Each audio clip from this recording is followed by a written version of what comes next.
எல்லாருக்கும் வணக்கம். எல்லாரும் எப்படி இருக்கீங்க? இன்றைக்கி நம்ம வீடியோவில் என்ன பார்க்க போகிறோம்னு பார்த்தீங்கன்னா, வெயிட் லாஸுக்கு ரொம்ப ஹெல்ப்ஃபுல்லாக இருக்கக்கூடிய எனர்ஜி ட்ரிங்க், அப்புறம் வெயிட் லாஸ் பவுடர்னு சொல்லலாம். அதுதான் பார்க்க போகிறோம்.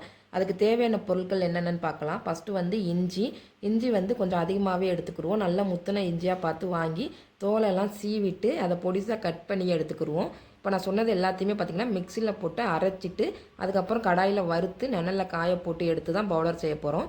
அப்புறம் பட்டையில் சுருள் பட்டையாக பார்த்து வாங்கிக்கிடுவோம். சுருள் பட்டை கொஞ்சம் காசு கூட இருந்தாலும் அதுதான் நல்லா ஒர்க் அவுட் ஆகும், சுருள் பட்டை. அப்புறம் சீரகம் சோம்பு ரெண்டுமே பார்த்திங்கன்னா நம்மளுடைய செரிமான பிரச்சனைக்கு ஹெல்ப்ஃபுல்லாக இருக்கும். சீரகம் சோம்பு அப்புறம் நான் அடுத்து காமிக்கிறது எல்லாம் பார்த்திங்கன்னா ஒரே லெவலில் எடுத்துக்குவோங்க. இஞ்சி பட்டை கொள்ளு இது மட்டும் கொஞ்சம் ஹெவியாக எடுத்துக்கிடுவோம், அதாவது அதிக அளவில் எடுத்துக்கிடுவோம். மற்றதெல்லாமே ஒரே ஈக்குவல் அளவில் எடுத்துக்கோங்க.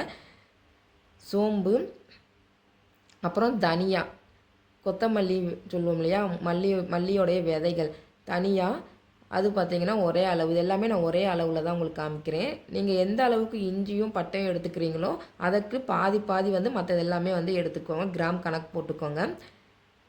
அப்புறம் கொள்ளு பார்த்தீங்கன்னா அதே அளவு எடுத்துக்கிட்டால் போதும். அதாவது இஞ்சி 100 கிராம்னா கொள்ளு 100 கிராம், மற்றதில் 50 கிராம் எடுத்துக்கிடுவோம்.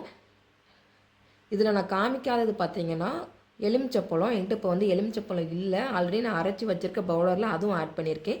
எலுமிச்சப்பழத்தில் இருக்கக்கூடிய சாரை பிழிஞ்சிட்டு அந்த தோலை மட்டும் நெனலில் காய போட்டுட்டு அதை பொடிசாக உடச்சி இதோட போட்டு மிக்சியில் அரைச்சிக்கிடுவோம்.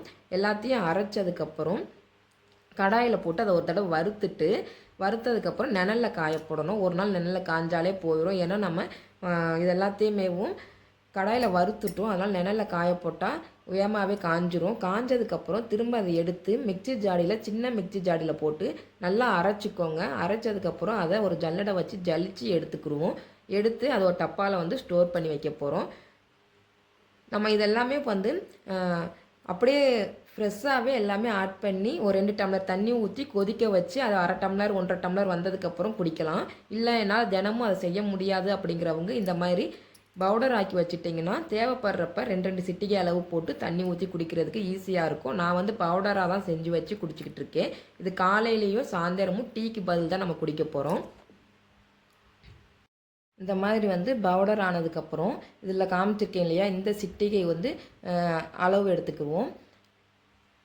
இதில் ஒரு 2 ஸ்பூன் தலை தட்டி போட்டுட்டு அதில் ஹாட் வாட்டர் ஊற்ற போகிறோம். 250 ml. டீ காப்பிக்கு பதிலாக தான் இதை குடிக்க போகிறோம். அன்றைக்கி ஃபுல்லாக டீ காப்பி குடித்தா எப்படி நான் எனர்ஜியாக இருப்பேன்னு தோணுதோ அதே மாதிரி அதுக்கு பதிலாக இதை குடிக்க போகிறோம். அப்புறம் இதில் இதுதான் 250 ml டம்ளர். இதில் போட்டு இது ஃபுல்லாக தண்ணி ஊற்றிட்டு கொதிக்கிற தண்ணி ஊற்றணும். கொஞ்சம் வெதுவெதுப்பானதுக்கப்புறம் குடிச்சிக்கலாம். எலுமிச்சப்பழ சாறை நம்ம எடுத்துருவோம் இல்லையா, அதனால் இப்போ இதில் லெமன் லைட்டாக பிழிஞ்சு விட்டுக்கலாம். லெமனை பிழிஞ்சு விட்டுக்கலாம். அப்படி இல்லைன்னா தேன் சேர்த்துக்கலாம். நம்ம விருப்பம் இல்லை, எதுவுமே சேர்க்காமல் அப்படியே குடித்தாலும் குடிச்சிக்கலாம். இப்போ நான் காமிச்ச பொருளெல்லாம் இவ்வளோ தான். இது பார்த்திங்கன்னா திரிப்பலா பொடி. இதுவுமே பார்த்திங்கன்னா நான் இப்போ குடிச்சிக்கிட்டு தான் இருக்கேன். இது காலை மாலை 2 நேரமும் குடிக்கலாம். அதாவது காலைனா நம்ம எழுந்திரிச்சதுக்கப்புறமும் நைட்டு தூங்குறப்பையும் குடிச்சிக்கலாம். நம்ம எனர்ஜி ட்ரிங்க் குடிக்கிறதுனால இது நான் ஒரு நேரம் மட்டும் எடுத்துக்கிறேன். நைட்டு தூங்குறதுக்கு ஒரு 1/2 மணி நேரம் முன்னாடி. இது பார்த்திங்கன்னா 100 கிராம் டப்பா 60 ரூபா. அப்புறம் 50 கிராம் இந்த பாக்கெட் பார்த்திங்கன்னா 35 ரூபான்னு போட்டிருப்பாங்க. இது நாட்டு மருந்து கடையிலேயே கிடைக்கும். இதில் நம்ம ரொம்ப சேர்த்து குடிக்கக்கூடாது. இது பல பிரச்சனைகளுக்கு சரியாகக்கூடியதாக இருக்குது. மலச்சிக்கல், அப்புறம் நம்ம மருத்துவரினுடைய அறிவுரைப்படி குடிக்கணும்னு சொல்கிறாங்க. நார்மலாக எல்லோரும் குடிச்சிக்கிடலாம், அதோட அளவை குறைச்சிட்டு குடிக்கலாம். நம்ம வயிற்று பிரச்சனை எல்லாமே சரியாகிறதுக்கு இது ஒரு ஹெல்ப்ஃபுல்லாக இருக்கும்.